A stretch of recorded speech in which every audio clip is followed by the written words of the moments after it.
नमस्कार। सर्दियों में शरीर को गर्म रखने और इम्यूनिटी को मजबूत बनाए रखने के लिए काढ़ा पीने की सलाह दी जाती है। यह हमें सर्दी, जुखाम और अन्य बीमारियों से बचा कर रखता है। लेकिन ज़्यादा अगर किसी चीज़ का सेवन कर लिया जाए तो वो फ़ायदे की जगह नुकसानदेह हो सकती है। आज हम बात करेंगे कि सर्दियों में किस तरह का काढ़ा पीना चाहिए, किस क्वांटिटी में पीना चाहिए और कब कब पीना चाहिए।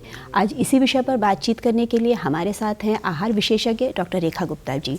बहुत बहुत स्वागत है डॉक्टर साहब आपका हमारे कार्यक्रम में। नमस्कार। मेरे सभी देखने और सुनने वाले साथियों का हार्दिक अभिनंदन।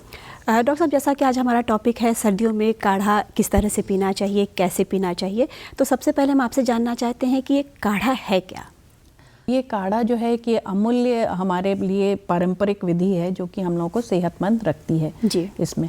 तो काढ़ा है क्या? काढ़ा जो है वो कुछ जड़ी बूटी और मसालों को मिला के बनाया जाता है जी। तो इसमें जो भी हम मसाले मिलाते हैं या जड़ी बूटियाँ मिलाते हैं, इनमें सब में औषधि गुण होते हैं जिनको हम मिला के, उबाल के और इनका एक काढ़ा बनाते हैं जो कि हमें ये फ़ायदा करते हैं। डॉक्टर साहब, सर्दियों में ज़्यादातर लोग काढ़ा का सेवन करते हैं, तो क्या क्या फ़ायदा होता है सर्दियों में काढ़ा पीने से? तो देखिए, सर्दियों में काढ़ा पीने से सबसे पहले इम्यूनिटी बढ़ती है, जिससे कि हमारा जो इस समय जो वायरस या बैक्टीरिया इस समय बहुत ज़्यादा संक्रमण होता है जिसको कि हम रोक सकते हैं। ठीक है, तो काढ़ा उसमें फ़ायदा करता है और सबसे ज़्यादा फ़ायदा करता है खराश में, खांसी में, जुखाम में, इन सब में फ़ायदा करता है। पाचन क्रिया में हमारा काफ़ी फ़ायदा करता है, शरीर को गर्माहट देता है।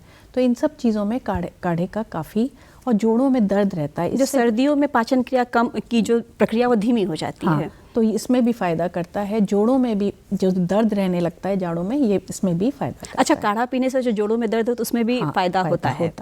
तो डॉक्टर साहब, आपसे जानना चाहेंगे कि किस तरह का काढ़ा सर्दियों में सेवन करें कि जिससे हमें इन तकलीफ़ों से दूर हम रह सकें? तो कई तरह के काढ़े बनते हैं, बट जनरली देखिए काढ़ा में जो है वो जो मसालों में हम लोग डालते हैं वो लौंग, काली मिर्च, दालचीनी, हल्दी और ये दालचीनी मैंने आपको बता दिया, ये तुलसी बता दिया, ये सब डाला जाता है। नींबू डाला जाता है और अगर आप ले सकते हैं तो शहद या गुड़ का भी इस्तेमाल किया जाता है।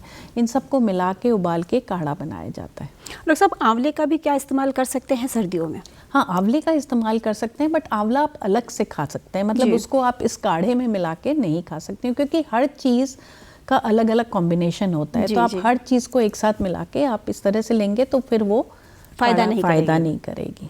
अब कॉम्बिनेशन की जैसे आपने जिक्र किया, तो एक आइडियल काढ़ा बनाने का जो कॉम्बिनेशन होता है वो आपसे जानना चाहेंगे कि क्या क्या बना के मिला के एक सर्दियों में काढ़ा बना सकते हैं? तो देखिए, कई तरह के काढ़े होते हैं। जैसे तुलसी अदरक का काढ़ा क्या करेगा, आपके खांसी जुखाम इन सब में फ़ायदा करेगा। और हल्दी लौंग का काढ़ा जो है वो सूजन और जोड़ों में आपको फ़ायदा करेगा।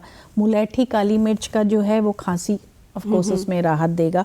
तो इस तरह के काढ़ों के डिफरेंट वो होते हैं, लेकिन कई बार हम लोग सबको मिलाते भी हैं, मिक्स कर देते हैं। जैसे तुलसी पत्ता है, दालचीनी है, काली मिर्च है, सौंठ है ना, और नींबू है, इन सबको मिला के हम लोग बना लेते हैं। तो कई बार क्या होता है कि लोग अगर इन सब चीज़ों को, इतनी चीज़ों को इकट्ठा नहीं कर पाए तो इनका एक पाउडर जैसे बना लेते हैं और फिर पानी को उबाल के इसको डाल के थोड़ी देर उबाल के और फिर छान के नींबू डाल के ले लेते हैं, क्योंकि आजकल की इतने सारी चीज़ों को इकट्ठा करना थोड़ा लोगों के लिए डिफ़िकल्ट हो जाता है। लेकिन जैसे आपने जो चीज़ें बताई वो हमारे घर में, सबके घर में अवेलेबल रहती हैं, तो आसानी से ये लोग बना सकते हैं, हम लोग बना के काढ़ा का सेवन कर सकते हैं। डॉक्टर साहब, जैसे कि आपने ये काढ़ा बनाया बड़े लोगों के लिए, जो यंग एज के लोग हैं उनके लिए। बच्चों की अगर हम बात करें तो इस मौसम में सबसे ज़्यादा सफ़र बच्चे करते हैं, सर्दी जुकाम को लेकर, खांसी को लेकर। तो उनके लिए कोई काढ़े का ऐसा कुछ रेसिपी या हमको कुछ ऐसी क्वान्टिटी बताइए कि किस क्वान्टिटी में उनको हम बना के पिला सकते हैं? देखिए, जो एकदम छोटे बच्चे हैं, जो 1 साल से छोटे बच्चे हैं, उनको मैं काढ़ा देने का एकदम एडवाइस या सलाह नहीं दूंगी, क्योंकि ये सब जितनी भी औषधि या मसाले हैं, इनकी तासीर गर्म होती है और उतने छोटे बच्चों के लिए वो सूटेबल नहीं है। लेकिन 1 साल से जो थोड़े बड़े बच्चे हैं उनको हम काढ़ा दे सकते हैं, लेकिन उनके जो मसाले औषधि हैं वो बहुत कम क्वांटिटी में होने चाहिए। जैसे 5-7 तुलसी के पत्ते ले लिए, 1 काली मिर्च ले ली, 1 लौंग ले ली, चुटकी भर हल्दी, अजवाइन उनको ज़रूर दीजिए क्योंकि पेट की समस्याओं के लिए अजवाइन अच्छा होता है। और नींबू, जब ये आप उबाल के बना लीजिए 1 गिलास, और उसके बाद उसमें आधे से भी आधा नींबू जैसे 1/4 नींबू डाल के और उनको दिया जा सकता है। आप चाहें तो उसमें थोड़ा सा गुड़ डाल दीजिए। छोटे बच्चों के लिए मैं शहद एडवाइस नहीं करती, और स्पेशली 1 साल के बच्चों को तो शहद देना ही नहीं चाहिए, क्योंकि उससे क्या होता है, शहद में एक तरह के स्पोर्स होते हैं, बोटुलिज्म बोलते हैं। ये क्या है, बच्चों को बहुत सीवियर फूड पॉइजनिंग, मतलब खाने से वो फूड पॉइजनिंग जिसमें कि ये फेटल हो सकता है, बच्चा मर भी सकता है। तो छोटे बच्चों को शहद नहीं देना चाहिए, खासकर 1 साल से छोटे बच्चों को। तो गुड़ का सेवन वो कर सकते हैं। बहुत अच्छी जानकारी दी डॉक्टर साहब आपने अभी कि शहद नहीं देना चाहिए, लेकिन जैसे आमतौर पे लोग शहद चटा देते हैं बच्चों को कि खराश हो रही है, कुछ हो रहा है तो थोड़ा सा शहद चटा दो तो आराम मिलेगा, नहीं देना चाहिए। 1 साल से छोटे बच्चों को नहीं देना चाहिए। 1 साल से जब वो बड़े होते हैं तो उनके जो आंत होती है, इंटेस्टाइन, उसमें कुछ ऐसे बैक्टीरिया ग्रो कर जाते हैं जो कि उसको ख़त्म कर सकते हैं, वो शहद के जो स्पोर्स होते हैं उनको। और डॉक्टर साहब कितनी बार देना चाहिए छोटे बच्चों को काढ़ा? दिन में कितनी बार दे सकते हैं, किस क्वांटिटी में दे सकते हैं? तो 100 ml से ज़्यादा तो देना ही नहीं चाहिए, और छोटे बच्चों को तो 2 चम्मच सुबह, 2 चम्मच शाम को देना बस चाहिए। 2 ही बार देना चाहिए। और बड़ों के लिए भी मैं ये बोलूँगी कि देखिए 100 ml से ज़्यादा दिन भर में काढ़ा नहीं पीना चाहिए, नहीं लेना चाहिए, क्योंकि ये बहुत गर्म होता है और इसको लेने के भी एक सही तरीका है। गलत तरीके से काढ़ा नहीं लेना चाहिए। तरीके के बारे में ही आपसे जानना चाहूँगी, किस सही तरीके से लेना चाहिए? तो ऐसा है कि देखिए, तरीका ये है कि 100 ml का काढ़ा लेना चाहिए। पहली चीज़ तो जहाँ तक हो सके खाली पेट काढ़ा नहीं लेना चाहिए। हम लोग जनरली सुबह ही ये सब अर्ली मॉर्निंग उबाल के पीते हैं, तो इससे एसिडिटी होने के चांसेस हो जाते हैं। तो आप इसको थोड़ा सा सुबह में कुछ हल्का, मतलब ड्राई फ्रूट्स या कुछ लेके तब आप ये काढ़ा पीजिए, तो ये आपके लिए ज़्यादा फ़ायदेमंद होगा, पहली चीज़।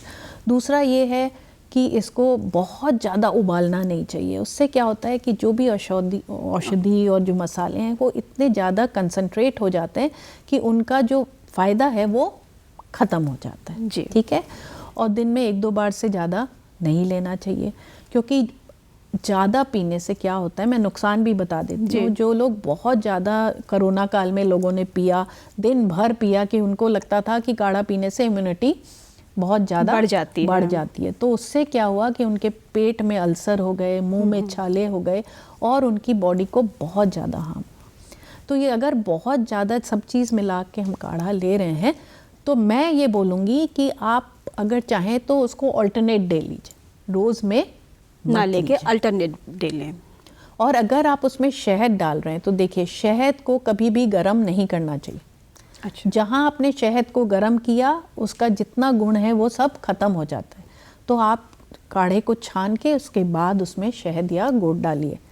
और जो डायबिटिक हैं और जिनको चीनी का प्रॉब्लम है, प्लीज़ उसमें शहद और गुड़ मत डालिए। आप प्लीज़ सलाह लेके किसी अपने चिकित्सक का या आहार विशेषज्ञ का, तभी ये सब का सेवन करिए।